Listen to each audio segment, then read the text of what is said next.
Refer to the user manual in the box before you begin the installation of your ID Lock 202 Multi. Disassemble your existing lock. Use the 4 included screws to attach the strike plate to the door frame. Some door frames are wider than the supplied strike plate. In these cases, use the included strike plate adapter. Place it beneath the strike plate before fixing it.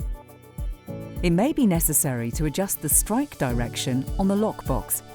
The stroke direction is adjusted with a screwdriver. Insert the Mortise lock almost completely into the door leaf. Make sure the cable comes out on the interior side of the door. Insert the Mortise lock adapter. Select the adapter that best suits your door's thickness. The adapter is correctly fitted when you hear a click. The cable from the exterior unit is passed through the door to the interior side. Avoid pinching the cord. If necessary, you can use a sharp knife or rasp to remove some of the wood in the door. Insert the handle to hold the exterior unit in place. Install the Mortise lock. The mounting screws must be adjusted to fit the door. Use pliers or a hacksaw to cut the screws to the correct length. Place the screw next to the door and use the thickness of the door as a template. Ensure that the screw reaches the exterior unit and can be tightened completely. You may then cut the remaining screws to the same length. Fit the interior backing plate. Please ensure that the cables are placed on the outside of the screws so they avoid getting pinched. Make sure that the interior back plate is plumb. Tighten all screws. Connect the cables to the interior unit. White connector to white connector. Black connector to beige connector.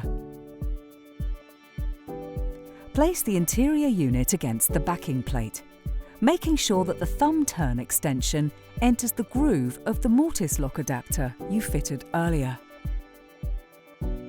The interior unit is fixed with 4 screws. Start with the 2 screws at the bottom before finishing with the top screws at the top. The interior handle is pushed into place and secured by tightening the hex screw. Ensure that both handles are securely attached. The lock must be functionally tested after installation.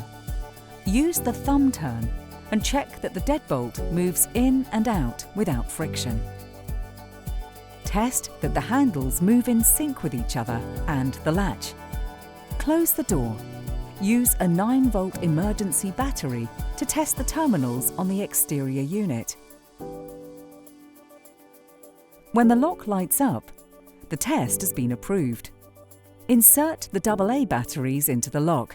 When the first 4 batteries are installed, the lock wakes up. Continue with the final 4. Install the battery cover when the batteries are in place. Remove the peel-off protection film on the exterior unit. Activate the touch panel. Enter the desired master code, followed by an asterisk. Enter the code again, followed by the hash key.